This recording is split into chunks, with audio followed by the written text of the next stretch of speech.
than a political campaign. It is a call to arms. Give me your help not to win votes alone, but to win in this crusade to restore America to its own people. In 1932, as poverty spread across America, 13 million people were out of work, and nearly one-third of the American population relied on handouts by private charities. It was the time of the Great Depression. During the Roaring '20s, the U.S. economy and the stock market experienced rapid expansion, and stocks hit record highs. The overall economic climate in the United States was healthy in the 1920s. Unemployment was down, and the automobile industry was booming. The stock market crash of 1929, considered a tragic economic event in world history, began on Thursday, October 24, 1929, with worried investors trading a record 12.9 million shares. On October 28th, dubbed Black Monday, the Dow Jones Industrial Average plunged nearly 13%. The market fell another 12% the next day, known as Black Tuesday. The crisis sent shockwaves across the financial world. The Republican president, Herbert Hoover, believed in a laissez-faire policy and did almost nothing to triumph over the problem. His attempts were too little and too late. Many of the poor lived in small, shanty towns called Hoovervilles. President Hoover was widely blamed for the Great Depression, and in a newspaper interview at the time, he stated, "Nobody is actually starving." Hoover had gained a reputation for dithering in the face of economic peril, but his administration actually pursued measures that helped lay the basis for Roosevelt's New Deal. Hoover launched a public works program, part of which included funding for construction of the Hoover Dam on the Colorado River. His administration implemented stronger protections for labor and substantially increased federal funding for agriculture. However, many of these policies were not immediately effective, and some of the administration's actions actually worsened the effects of the Depression, thereby furthering the global economic downturn. At this point, it seemed that things wouldn't get better. Then a man from Hyde Park, New York, was determined to get America working again and improve the economy. Franklin Delano Roosevelt was a lawyer and a member of a wealthy family. He was a devoted family man who lived with his wife, Eleanor. He started politics as a New York Democratic senator and quickly rose within the Democratic Party. He was appointed as Assistant Secretary to the Navy by President Wilson. After he was diagnosed with polio, he made a run at president. Roosevelt conducted a strong campaign against Hoover and introduced a New Deal to put the unemployed back to work. Roosevelt won in a landslide over Herbert Hoover in the presidential election of 1932. The New Deal was a series of experimental federal laws and programs based on getting people back to work. It consisted of three main categories: relief, recovery, and reform.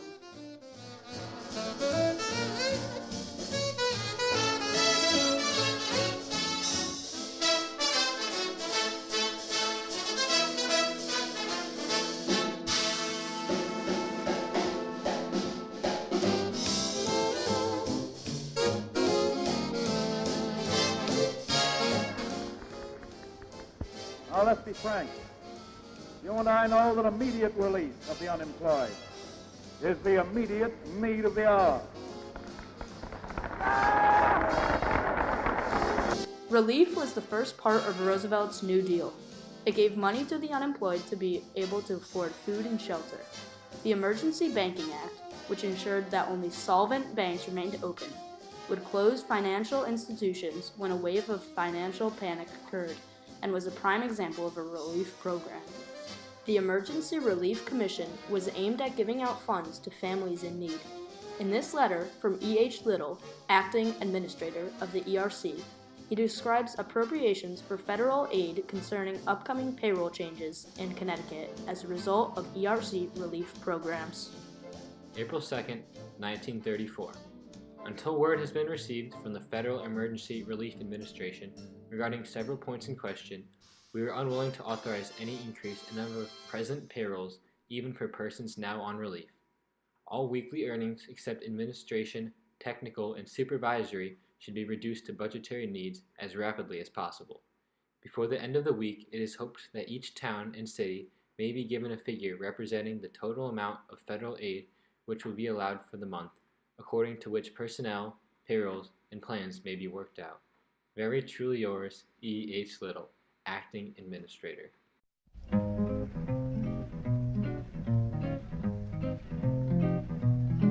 Now wake up, boys. Recovery was designed to help the economy bounce back from the Depression. The WPA, or the Works Progress Administration, was one of Roosevelt's largest and most successful programs, putting roughly 8.5 million Americans to work. The WPA built bridges and roads, providing opportunities for photographers and writers, as well as the working class of America. Writers wrote about the work, while photographers took pictures of America to be used as positive propaganda for FDR's new policies. The WPA was responsible for many projects nationwide, including the Southbury Training School. The Southbury Training School was created as a home for people with mental disabilities. It was built by the WPA in 1940. This state-funded and operated facility has 125 buildings on a nearly 1,600-acre site. It independently operates its own power, heat, ambulance, building maintenance, transportation, and dietary services. In 1986, admittance to the school was closed. However, the facility is still functional and supports dozens of patients. The WPA also constructed Camp David, the presidential retreat in Catoctin Mountain Park, Maryland. For 3 years, it was used as a family camp for federal employees until President Franklin Delano Roosevelt visited in April 1942 and selected it as the location for presidential retreats.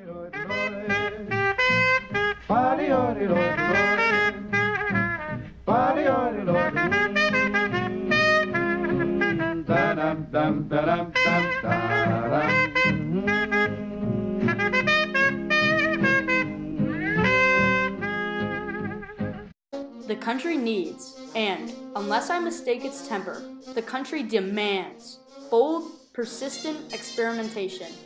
It is common sense to take a method and try it. If it fails, admit it frankly and try another. But above all, try something. Reform targeted the causes of the Depression and sought to prevent a crisis like it from happening again. It included legislation that was designed to stabilize the American economy. Some of the reform programs are still used today, including the Security Exchange Commission, which is responsible for protecting investors, maintaining security markets, stock exchange, and debt for public companies. Social Security is another example of a reform program that is still in use today. It ensures that people still have money after retirement. Older people were still at work and young men couldn't get jobs, so Social Security got the older people to retire and got the younger people into jobs. Social Security also benefited victims of industrial accidents, unemployment insurance, aid for dependent mothers and children, the blind, and the physically handicapped. It is still prominent in our society today, showing the intelligence and care Roosevelt used to craft his New Deal.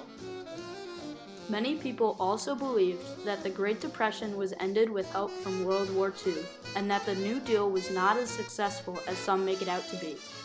While many people agree with FDR's policies, many also disagree. Liberals and radicals attacked Roosevelt from the left for not providing enough relief and for maintaining the fundamental aspects of capitalism. Conservatives claimed his policies were socialism in disguise, and that an interfering activist government was destroying a proud history of self-reliance.